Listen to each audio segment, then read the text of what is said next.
Tout de Djameldine Benchenouf. Salam alaikum, Azulfilaoun, bonsoir. Une assourdissante bombe politique vient d'exploser en Algérie, sans provoquer une quelconque réaction dans cette nébuleuse qu'on appelle la société civile. Assourdissante est le mot, en effet, parce qu'elle n'a provoqué aucune réaction notable dans un marécage politique où les batraciens qui nagent entre deux cloaques ne croassent que sur commande. Le journal officiel de la République algérienne démocratique et populaire du 8 juillet 2024 nous apprend que le régime algérien a pris un décret qui lui donne toute latitude légale pour installer des personnels militaires au sein de secteurs sensibles et stratégiques de l'administration et du secteur économique public. La nouveauté dans cette toute récente sortie réglementaire est dans la formalisation, dans l'officialisation somme toute, d'une pratique qui n'est jamais sortie du bois jusqu'à présent, hormis la nomination, plus de 3 mois avant la prise de ce décret, de M. Benouda Hallal, un général des forces navales qui avait été nommé aux fonctions de directeur général d'Algérie Ferries. Il n'était pas à la retraite, comme l'ont suggéré certains médias. Précision de taille. Personne n'ignore dans ce pays que toutes les nominations à de hautes fonctions de l'État, voire même certaines charges subalternes, ne pouvaient s'effectuer sans l'accord des services secrets, la fameuse fiche bleue, dont il faut rappeler que ces services portaient le nom très évocateur, avant de le changer, très évocateur de sécurité militaire. Aucun ministre, ni un quelconque autre responsable de la haute administration et des cadres supérieurs du secteur public, en fait, tous les cadres nommés par décret ne pouvaient passer sans l'aval du DRS et donc de l'armée. Rappelons par ailleurs que tous les hauts commis de l'État et d'une manière générale tous les hauts responsables de l'État avaient à leur côté une sorte de collaborateur de l'ombre, un sécuritaire qui était en fait leur ombre pour surveiller le moindre de leurs faits et gestes. Tous les ministres, tous les directeurs généraux, tous les hauts fonctionnaires de l'État et les grands gestionnaires de l'État. En fait, ils ne pouvaient rien entreprendre sans leur accord. Ils y allaient de leur carrière, pour dire que la décision, qu'elle soit d'ordre économique ou politique, ne pouvait être prise sans l'aval de l'armée. Tout le fonctionnement de l'État était et reste totalement dépendant de cette pieuvre tentaculaire vert de gris, même si des recompositions en profondeur ont eu lieu entre-temps. En quoi alors, me diriez-vous, ce décret y change quoi que ce soit, puisque l'armée a toujours contrôlé le pouvoir dans ce pays? Alors, et pour avoir une idée des plus récents développements de cette nouvelle logique qui se met progressivement en place et qui procède d'une sorte de rééquilibrage au sein de forces contraires qui s'y affrontent doucement, sans faire de bruit, nous allons devoir revenir un peu en arrière.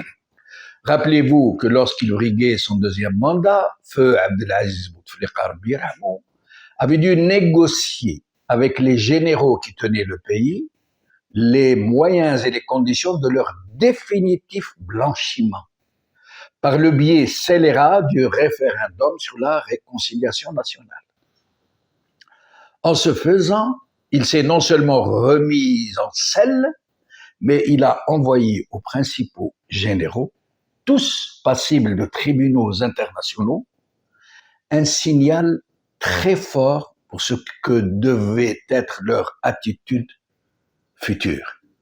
Ensuite, une fois installé, il avait compris que pour mettre définitivement fin à cette très lourde tutelle militaire, il devait mettre en chantier deux dynamiques parallèles. Un très laborieux démantèlement du DRS et une neutralisation intelligente de la douzaine de généraux devenus incontournables et inamovibles dans la logique du pouvoir. Vaste programme, mais qui allait réussir au-delà de ses espérances, même si pour obtenir ce résultat, M. Bouteflika, feu Bouteflika Berhamou, allait semer sans le savoir et certainement sans le vouloir non plus, des germes pour un redéploiement, mais sous d'autres formes, d'un pouvoir militaire autrement moins complexé. Et ainsi, dans le même temps qu'il mettait en place une pression qui ne reculait devant aucun moyen pour faire exploser le DRS, il a entrepris de noyer la douzaine de généraux décideurs dans une masse à peine imaginable de nouveaux généraux, qui se sont très vite comptés en centaines.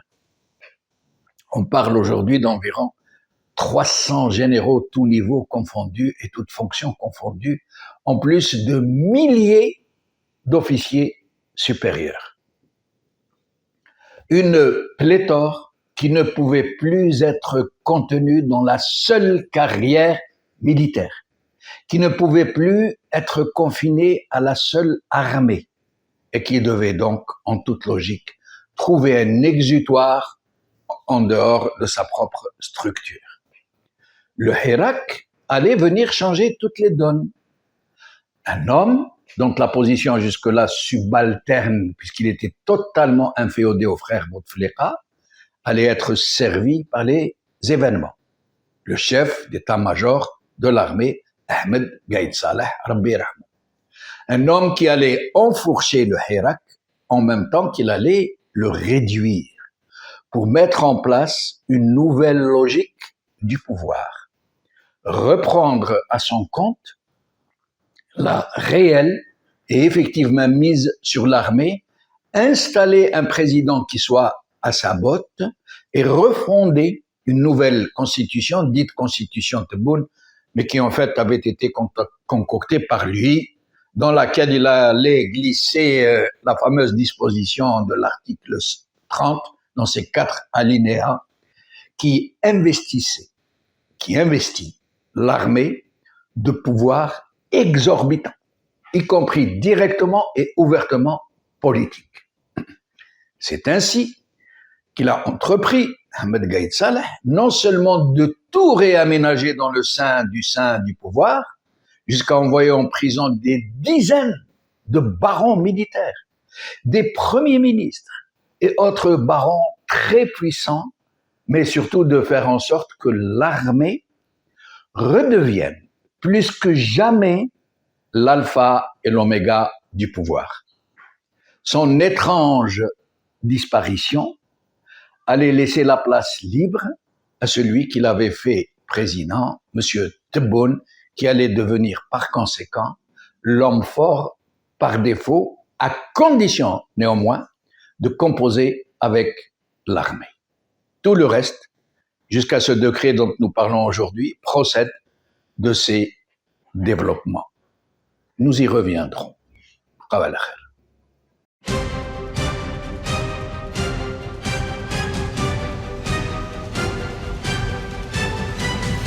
L'édito de Djemeldine Benchenouf.